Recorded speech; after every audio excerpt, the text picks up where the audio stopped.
Yes, our next speaker will be telling us about a semantic logical relation for session types. So take it away. Good afternoon, everyone. This is the joint work with Jules, UA, and Stephanie. And just to note that any comments I make in this talk are my own, not representative of the US government, because this is recording, so I need to make this.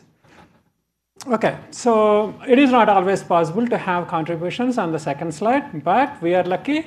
So this is the first mechanization to prove termination of intuitionistic linear logic session types. So let me briefly review what session types are. So session types are like a formalism to describe the communication between two or more parties. And these parties, pairwise, they communicate over a channel. So session types are defined in terms of the sequences of input and output operations, and with each operation indicates the types of the messages. So these types of the messages will become the types of the channel. And session types are expressive enough to allow branching with internal and external choice. And the type of the channel determines the exact order in which data is exchanged between the parties. So what are the channels? Channels connect two communicating parties, and the parties, like usually we call them as client and a provider. You can see the provider to the right-hand side and the client to the left. These parties have a dual behavior and dual types. This property is called duality. So for example, a client sends a message of type int. The corresponding provider will be expecting a message of the same type. The duality is enforced during the by typing rules, and the channels are only known to the client and the provider, hence session types provide communication privacy. Okay, so I will introduce our types. So for arbitrary types, A sub I, we define A1, lolly, A2. So the types are defined in terms of the provider. So you can see that like we have the client on the left and the provider on the right. So the type, so this client and provider are communicating over a channel, and the type represents the communication happening over the channel from the perspective of the provider. So this means that A1 lolly A2 means that after the provider receives a message of type A1, the protocol transitions to A2. That means the communication happens of type A2. The message will have type A2. And A1 tensor A2, this means that after the provider sends a message of type A1, the protocol transitions to type A2. And we support branching, internal A1 O plus A2 and A1 ampersand A2. These are like internal choice and external choice. Again, these are with respect to the provider. And then we have end of protocol. It's like a unit type or 1. So I would like to note that like the message here can be like a message or a channel reference, but in our setup it's just a channel reference. So that means that A1 lolly A2 should be considered as like after sending a channel reference that the protocol transitions to A2. And now, I will show some examples, like some semantics using our tree dynamics introduced by UA. So here we have a provider to the, like on the top, we can see, the client. We can see the client as the root node of a tree. Here the client is running a program case A, Q1, and Q2. So what it means is the client is waiting to hear from the provider. The provider makes a choice, either execute the left branch or the right branch, and sends that communication over the channel A. So here the channel is expecting the type A1 O plus A2. That means the provider can choose either left branch or the right branch. Here, for example, the provider is choosing left branch and continues with process P. Because the provider chooses left branch, the client executes Q1. So this will all steps to the client executing Q1 and the provider executing P, and the communication channel has type A1. And let's look at one more example. Here we have a split and pair. Again, the duality. So what is happening here is the client is splitting the channel A, The provider is giving up the control of channel B to the client. So if this steps to the new state where the client has control of the channel B, but all the channels are referenced locally, that means that the client might already have a channel which is communicating with a different provider, and hence what happens is the client generates a new channel and substitutes that for X1. So here B prime is a new, which is fresh. That means it is not a channel the client is currently using. Okay, next I talk about the shape of our typing judgment. So the typing judgment is a triple delta P:(C). How to look at it is the P is a provider communicating with the client and using some channel. Like this channel is not necessary here, but we can see that it says delta turnstile P:(X:(C). That means the channel X has type C, and the channel X is used to communicate between the provider P and the client. And delta references the channels, the P acts as the client. So delta is the linear context. This means that delta refers to the children of the process P. It is a linear context. That means that duplication is not allowed. And the linear channel contains finitely many variables with types. And P is a process term. It's like it is one of the terms. It executes one of the terms or sequence of the terms. And C is the session types. You can see that like here P is communicating with its client using the channel with the type C. Okay, so let's look at a couple of typing rules. So here typing rule is just like the same inference rule where the denominator, I mean, I'm a math person, I get this like denominator and numerators are used to this. The denominator is the premise which accounts for the protocol state before message exchange happened. And the numerator, the conclusion, denotes the protocol state after the message has happened. So for example, here you can see that the provider is running a program, pair, and it is communicating with its client with a channel of type A1 tensor A2. And the pair has like a few children, but it has especially one children which is with which it is communicating with a channel Y of type A1. And after the message exchange has happened, we saw in the previous slide, and the pair gives up the control of Y.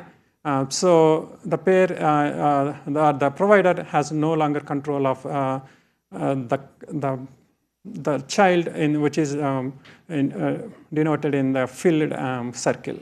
So after the message exchange has happened, you can see that the protocol is transitioned into a new state where P has a few children, so because it gave away control of Y, and now the protocol state is transitioned to A2.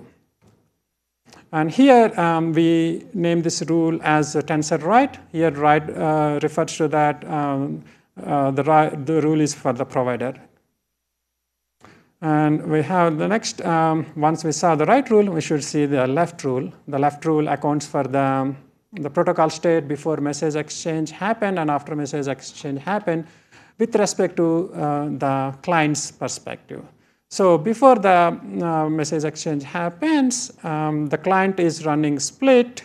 It has only one, like it has a few childs, but prominently it is communicating with one child of type A1 tensor A2. And again, so this is the left rule. So this is tensor left. That means for rule for the client.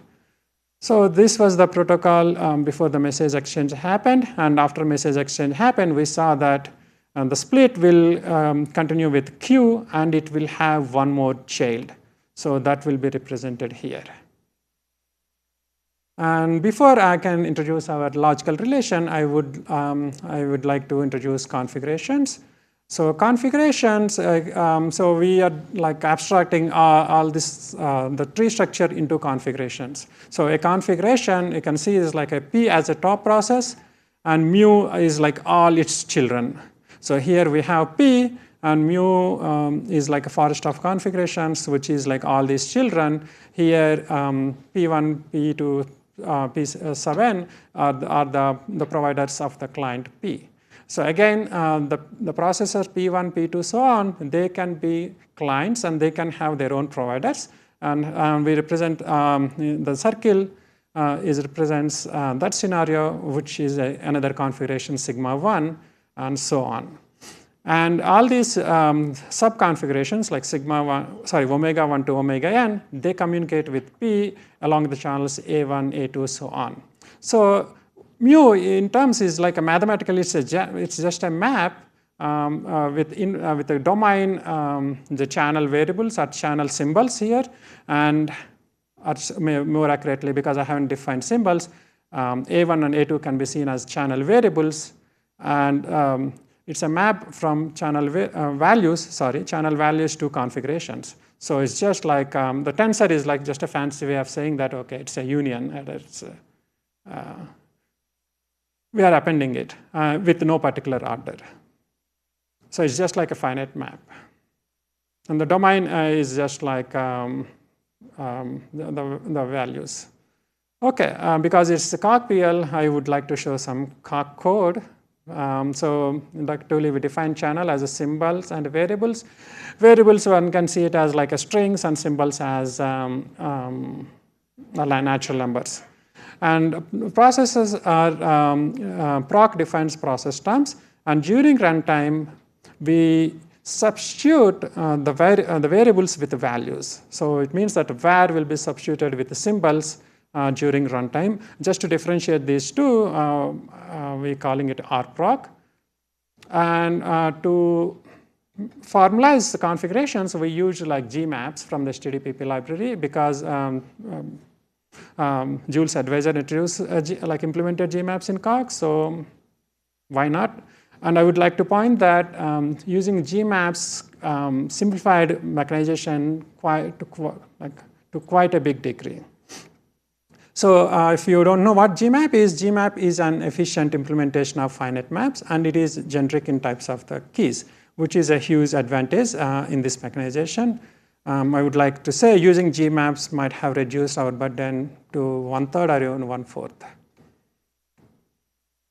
So now I will define logical relation. So our logical relation is unary. It is defined inductively on types. So here a configuration omega is in the term interpretation of type A. What it means is omega multi-steps to omega prime, and omega prime is in the value interpretation of type A. What is value interpretation? Value interpretation says that omega prime cannot step any further.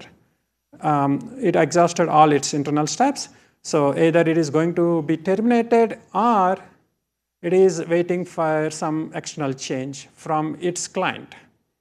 So without that external change, omega prime stays there forever as it is, or will be terminated. Okay, so value interpretation, we defined it in Coq like this. So here, the term interpretation takes value interpretation as input, and it's defined straightforward. RTC means reflexive transitive closure. The step is like the step function. It means that omega steps, multi-steps to omega prime. And value interpretation we defined inductively. So we match omega with configuration with the top process P and mu, and then we do case analysis on the type A. So for example, if the type A has A1 plus A2, that means that whatever the change, like whatever the choice, either left or right, the new configuration will also be in the term interpretation of corresponding type. And then before we can talk about determination, we need to talk about substitution, because we are substituting variables with values. we have to do that in a way that it preserves types. The substitution preserves types. So this relation says the same. So here, delta is the variable context, and sigma is the symbol context, and gamma is a map essentially from domain of delta to domain of sigma. But just to make our lives easier, we made it like a total map, which gamma is extended to a map from variables to variables union symbols. So outside domain of delta, gamma is identity. If x is not in domain of delta, gamma of x is just x. In such a way that the substitution preserves the typing relation, which is defined in this the commutative diagram. And gamma hat is lifting of gamma to the process terms. So let's look at one example, what termination looks like in our setup. So we start with a well-typed program, delta PC, and we substitute using gamma. We end up with gamma hat p, and then our termination says that gamma hat p multi-steps to some q. Either q is going to be close, or it cannot step any further without an external change. So let's look at one example. P is spawn close x dot close. Spawn is spawn's new children. You can see that with using substitution x maps to a, this will be first, the top process is going to be r close, and then the top process spawns another child, r close again, because we are substituting x equal to a, and r close is a runtime process. And these two communicate with over a channel a of type unit, and eventually it will step to r close. And it cannot step any further, so it's just terminated. And in a theorem, we can say that a well-typed program and a well-typed or well-defined substitution, given that all the configuration, all the sub-configurations are in the value interpretation. So I think thinking about this yesterday, I realized that the last condition may not be necessary, but I don't have time to go back and reprove the theorem, so I kept it as it is. So the last theorem says that each child in the sub tree is well defined, or it is in the term interpretation of the corresponding type. But I think that it is not a necessary condition for termination. So if we have these three conditions, and the runtime process gamma hat p will eventually terminate, or will be stay in a positive state. So the corollary is, if we start with an empty context and the p has a unit type, then the configuration p triangle empty eventually steps to close with empty child.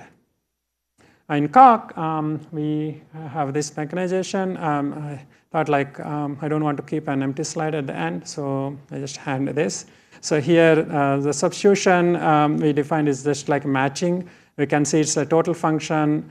If x is in domain of gamma, it maps to a symbol. If it is not, it just returns the same.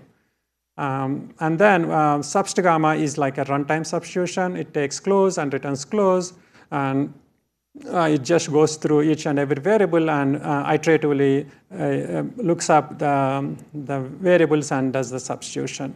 And gamma closure is just saying that this commutative diagram. And then fundamental theorem says that if we have a well-typed program and a well-defined substitution with a well-behaved configuration, then eventually the runtime process will be in the value interpretation, or will be in a poised state. And with that, I will stop here. Thank you.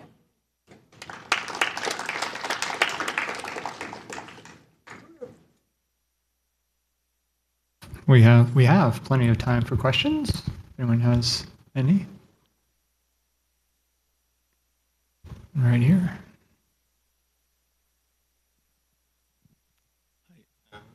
Can you hear me? Thank you for the talk. Very interesting work. Seems to me like your configuration-based dynamics are heavily based on our ability to generate these rooted trees, which we don't get in the classical setting. So I was wondering if you've given any thought as to how your approach might translate to that. I don't know, like I see it might translate. I don't know, I'm not qualified to answer the question. My co-author Yue might have some opinions. Yue?